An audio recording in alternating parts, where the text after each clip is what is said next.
We're on a mission from God.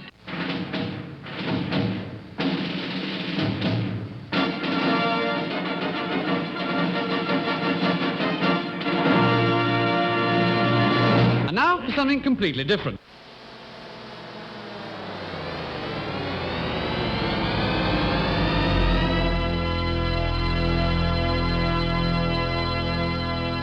Let's get ready to rumble!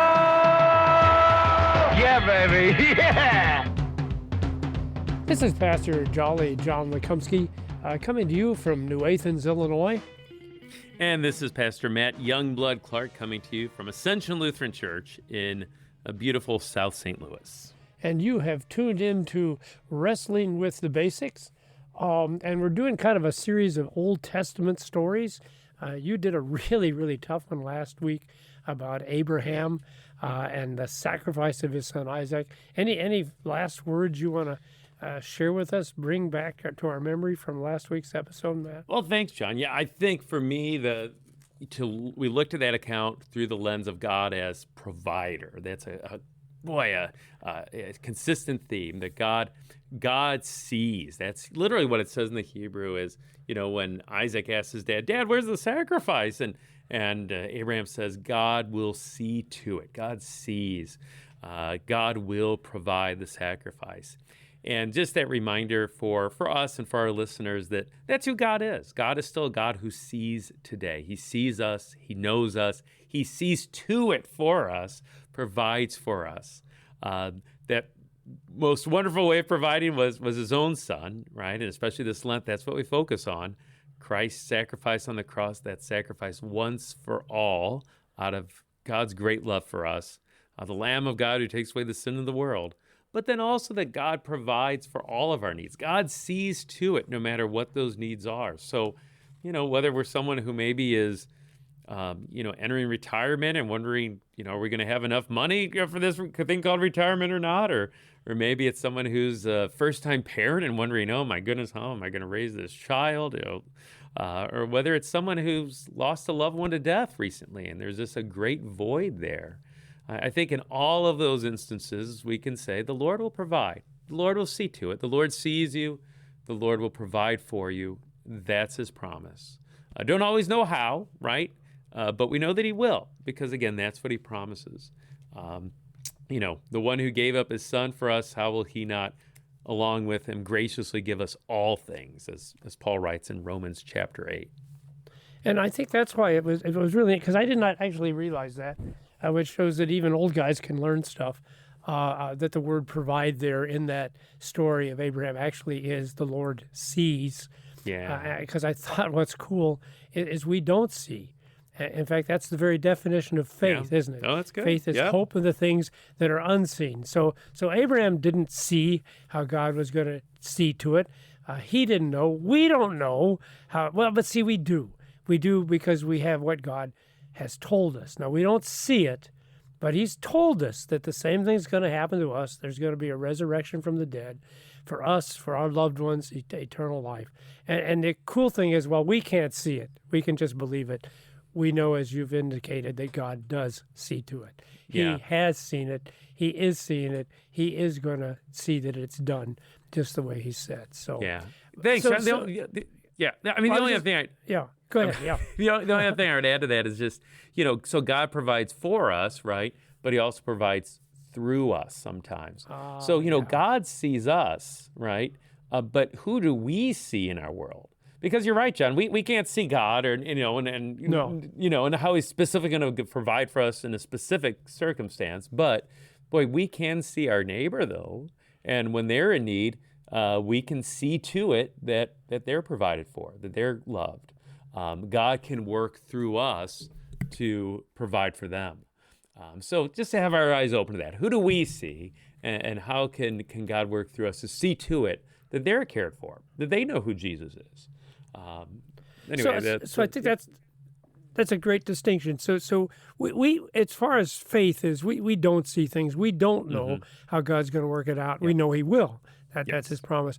But you're right. There are things we can see, and those are things we can act on, and those are things we can do, which of course is loving and caring for the people that are around us. So that's a nice distinction, Matt.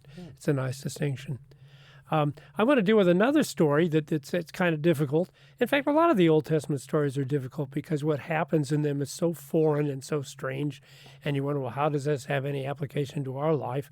And yet I think the entirety of the Old Testament as application to our life. In fact, I think that the key things about Christianity are the things that are going on in the story of Abraham. And now we want to deal a little bit with the story of Moses. Because I think there are three key things in Christianity. There is sin, there is faith, as we've been talking about it, and as you just mentioned, actually, this works really good. It's almost like we planned this. Love, that's a key thing in Christianity too. So thanks for reminding us. We got to remember that's part of it as well. And the story I want to illustrate those three things.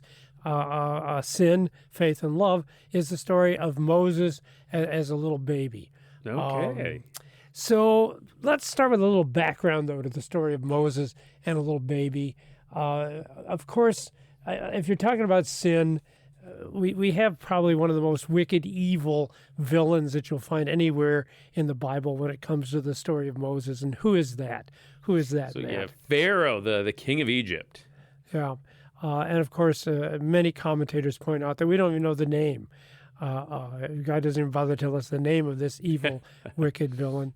But I'm thinking about that judgment scene where Jesus says, I don't even know you, right? People are knocking on the door, let us, and he says, I don't even know you. But let me share with you some of the evil, wicked things that makes him such a terrible, terrible villain. If you could read for me Exodus 1, verses 13 through 14, talking about Pharaoh here. I do like that, though, John. His name's not even worth recording in the Bible, right? Yeah. And you think of all the people, the sinners, and people's names are recorded, right? But not this guy, not this Pharaoh, right? Okay. Exodus, so it says, so they ruthlessly made the people of Israel work as slaves and made their lives bitter with hard service and mortar and brick and all kinds of work in the field. And all their work, they ruthlessly made them work as slaves. So there you go. That's what a terrible, horrible, incredibly evil, wicked person this Pharaoh was, that he made them work ruthlessly. Well, wait a second, Matt. Didn't we do that for about 100 years in our country? As I recall my history lessons, yeah, we did that for about 100 years to black people, didn't we? We made them ruthlessly slaves. And you know what's really incredibly sad is that for most of it, Christians didn't even say a thing about it. It was just like, okay. In fact, there were Christians that were actually saying, oh, no, this is what the Bible teaches. This is actually the will of God that people would be enslaved. So maybe Pharaoh really wasn't as wicked as what I thought, or at least not unusually wicked. Well, okay, wait a second. There's something else he did, though, that I think is really incredibly cruel. Do you have a comment about that, Matt? Well, no, I know, John. Yeah, not any more wicked than any of us, right, John? Yeah, okay, well, fair enough. You're kind of getting my drift here. Okay, yeah. Let me give you one more example. Picking up what you're laying down. If you want to give an example of how incredibly wicked and evil this man was, read Exodus 1, verse 22. Yeah. Then Pharaoh commanded all his people, every son that is born to the Hebrews you shall cast into the Nile, but you shall let every daughter live. So again, Matt, we can look at that and say, oh, what an incredible evil. But we look at our country again, and what do we see, Matt? Well, I mean, we see abortion, for instance, right? And we see, in other countries too, sometimes even based upon a child's sex, male, female, one might be wanted and one might not be wanted so much. So I was doing some look at the statistics because I was just wondering, because there is so much talk about abortion, and I must admit I was shocked. I looked at the statistics from the CDC, and the Center of Disease Control, and I point that out because there's no political motivation here. You know what I'm saying? This is not some political organization trying to prove a point. It's just the government statistics. The hard numbers. Yeah. 2 years ago, I couldn't believe this. 1 out of 5 births was aborted, Matt. Wow. I had no idea that the numbers were that dramatic. And I'm thinking at least Herod gave him a chance, right? If you had a smart mother and she could hide the baby, well, then the baby might survive. We kill them in the womb. In fact, the mothers are killing them. Yeah. So you already caught my drift. It does us no good to look for villains in the Old Testament. We are not looking so we can say, well, thank God I'm not like Pharaoh. Okay. No, when Christians talk about sin, we're talking about something that impacts the whole world and impacts us personally as well. And I have a strong suspicion, Matt, the reason you and I have not been given great power, okay, is because God knows, I can imagine what John and Matt would do if they had the power of a Pharaoh. Who knows what incredible evil things they would do. But yeah, all have sinned and fallen short of the glory of God. So it's something we all wrestle with. And in fact, can I give you just two more examples of what I think we have in common with Pharaoh? Would that be okay? Oh yeah, go right ahead. All right. So it's not like Pharaoh is like your classic movie villain. He's sitting in his castle or his pyramid, or I don't know. Where did Pharaoh sit, Matt? Do you have any idea? I don't think they're in the pyramids. I don't know. Yeah, probably. Yeah, right. His palace. He's on his throne in his palace there along the Nile. Okay. Yeah. So he's not. Haven't you watched the Ten Commandments, John? Yeah, that's true. There you go. Yul Brynner. Yeah, that's right. They're all bald too. They're all maybe that's why they were so angry. I can't get a decent haircut. but so it's not like they're twiddling their thumbs saying, "Oh, how can I be cruel to the Israelites?" He actually has a reason for doing what he's doing. Again, the Bible's really explicit about this. If you read Exodus 1 again, verses 9 through 10. Yeah. He said to his people, "Behold, the people of Israel, too many, too mighty for us. Come, let us deal shrewdly with them, lest they multiply. And if war breaks out, they join our enemies and fight against us and overturn the land." So it's fear. It's fear that motivates him. And it occurred to me, yeah, maybe that's how the Bible is constantly saying, fear not, because I think so much evil and so much wickedness goes on because we're frightened. We're frightened of things. I suspect that's why Putin invaded Ukraine, because he saw that Ukraine was becoming more and more Western, that there were actually overtures that maybe they would join us as an ally, that they'd become part of NATO. And he said, I'm not going to have that. I'm not going to have an enemy on my doorstep. And so that's why he invaded the Ukraine. We've got all this stuff going on in Israel. And you wonder, why is all this brutality going on in the Middle East? And it's because Jews are frightened of the Muslims. The Muslims are frightened of the Jews. And, you've been working with immigrants. Do they talk? Do they feel fear? Or do they sense that people are frightened of them? Or does any of that come in your discussions with the immigrants that you have in your church? Yeah. Oh, well, sure. So coming as refugees in particular, at Ascension, and I think, I think just perhaps there's a fear of the unfamiliar. Here is someone who is, in St. Louis, who doesn't speak the same language, have the same culture. Who are they? What are they up to? Why are they here? What's their motivations? Yeah, I think fear and suspicion can certainly, be in the hearts and minds of people, just because it's unfamiliar, right?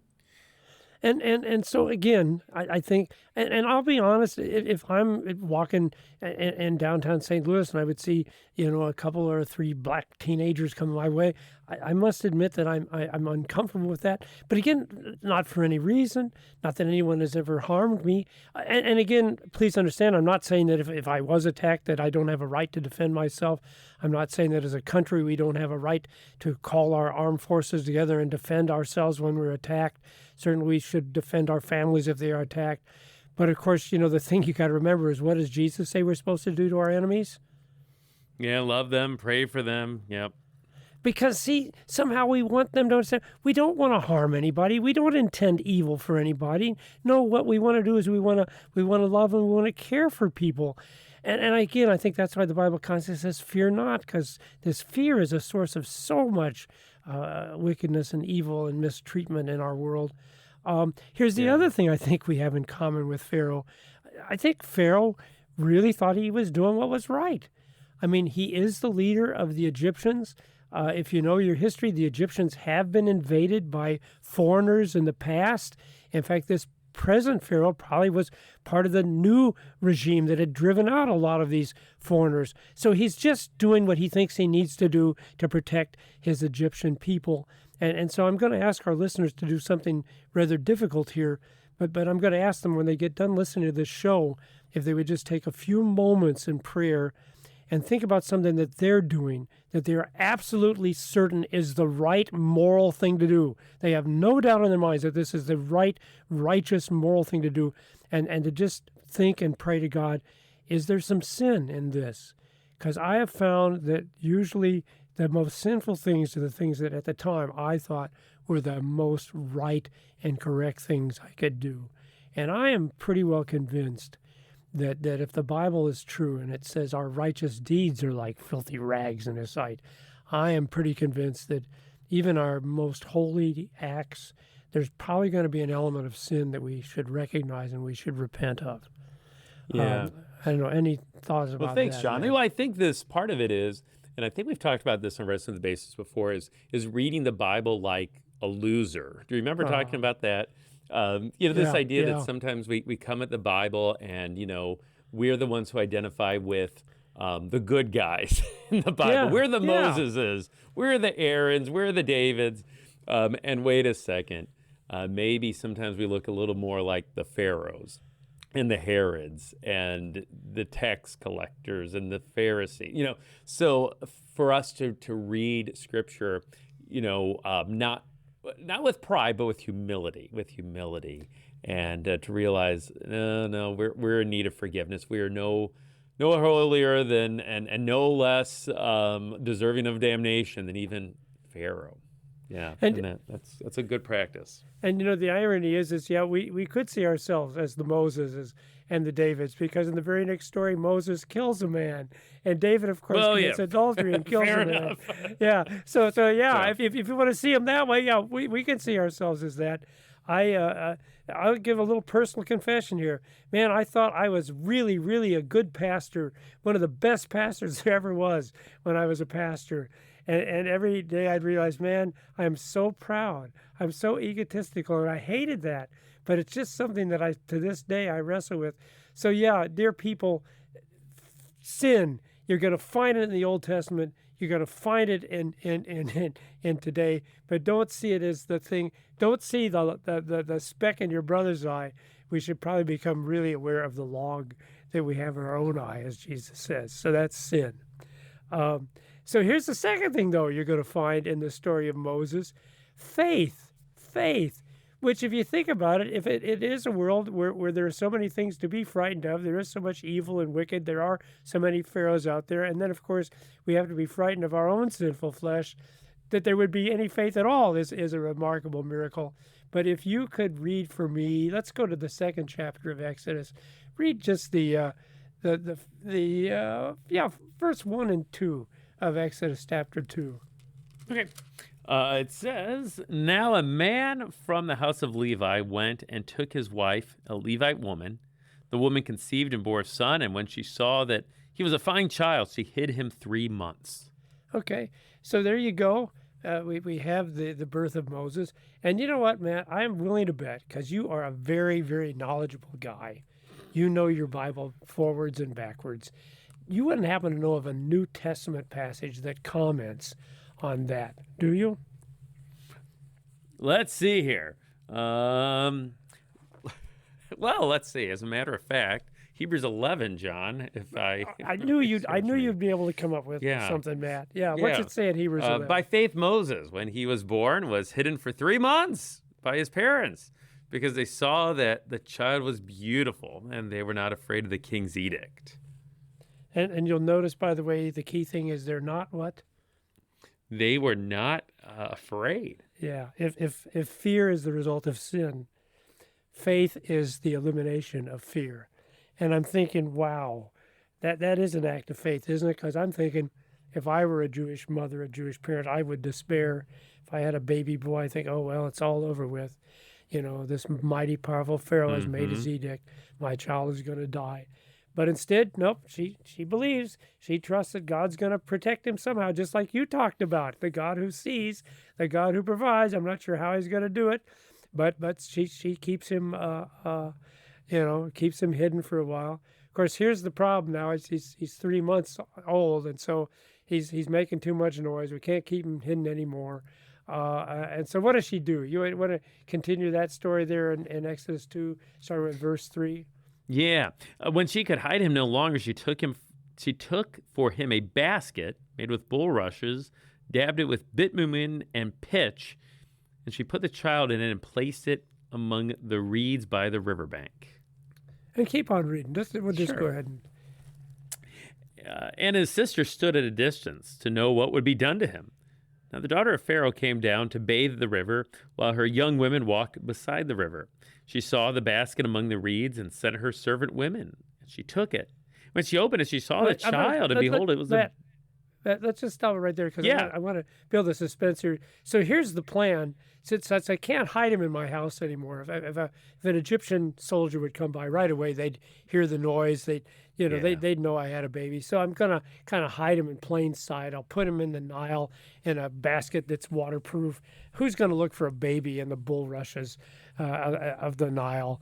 It seems like a great plan. I've got my daughter there watching over him. They're not looking for little Hebrew girls. They're looking for Hebrew mothers. So at least he'll be safe there. And then, of course, it seems like the plan falls apart because someone does hear the baby cry, and it is the daughter of Pharaoh. So what do you think the daughter of Pharaoh is going to do when she finds a little Hebrew boy? Yeah, well, you would think, right? You would expect that she's going to obey the Pharaoh's edict or dad's edict, right? And get rid of the kid. So I'm thinking, oh, my plan is all gone to pot. It's all over with. My son's going to die. So now read what actually happened there with verse 6. Read it all the way to verse 6 through verse 10.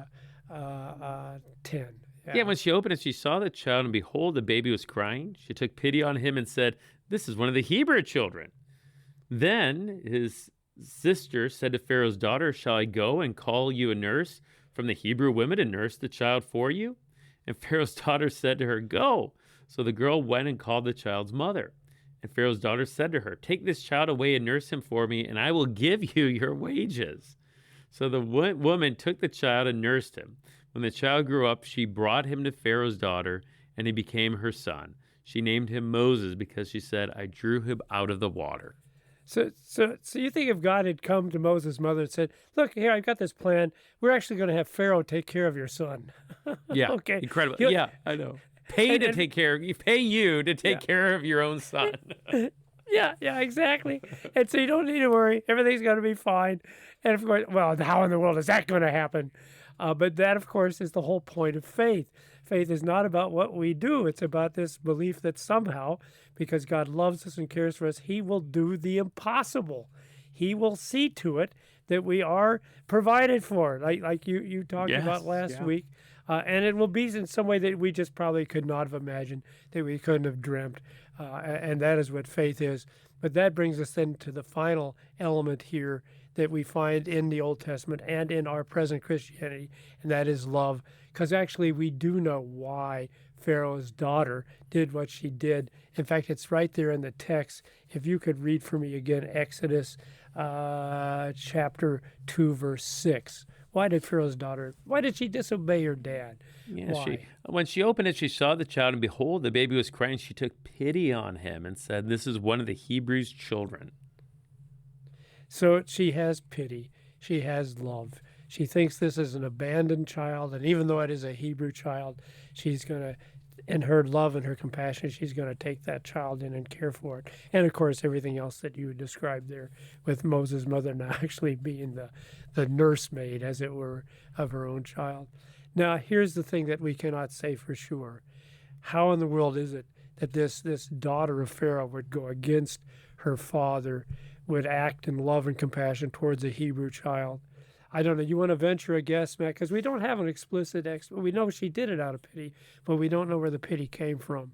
Yeah, this is completely unexpected, right? Yeah. Breaking the Pharaoh's law, her own dad's law, and maybe at risk of herself, her own safety. Yeah. But, it's just, I think the Lord is behind this, that God is providing and even softening the heart of Pharaoh's daughter to have pity, to have compassion for this little baby boy. That's all I got, John, is that God is at work, and he works through Pharaoh's daughter in this circumstance, which is pretty cool. You know, God can work through anyone to accomplish his will. Which is another reason it occurs to me that we shouldn't be frightened of other people, because we may be surprised at the people that we think are evil and wicked and that God in turn will use. Just like the Apostle Paul. You know, it must have been hard for the Christians to listen to him, to welcome him, knowing what he'd done. And yet, yeah, God can use, God really does incredible, miraculous things. My speculation would be that she must have known about the Hebrew God.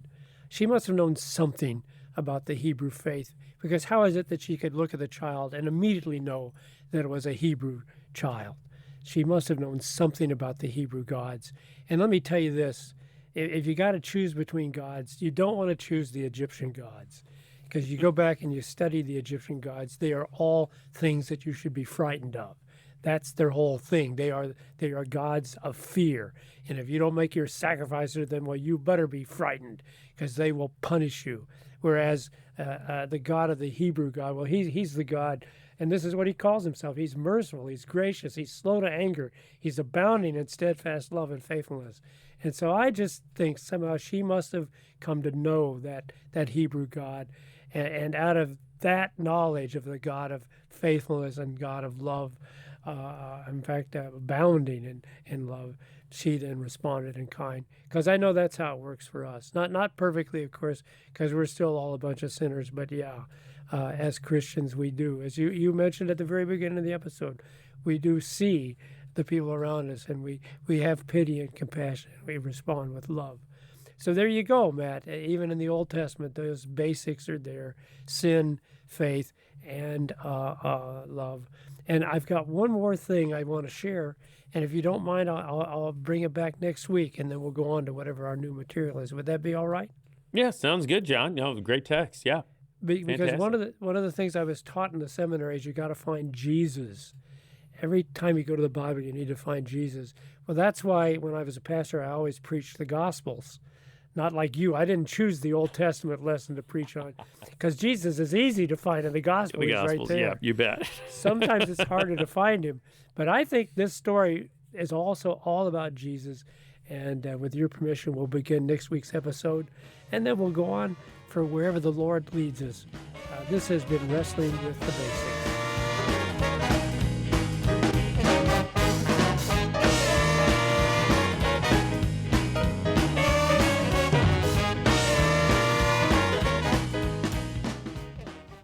Showing support for KFUO is now easier than ever. You can sport a KFUO shirt, swag, or even socks by visiting our online store. Go to kfuo.org/store and order high-quality KFUO-branded merch. You no longer need to wait for our annual share-a-thon for a chance to show your KFUO spirit. Visually share and wear this ministry out in the world by checking out our selection. Every purchase helps to support our proclamation of Christ for you, anytime, anywhere. Go to kfuo.org/store.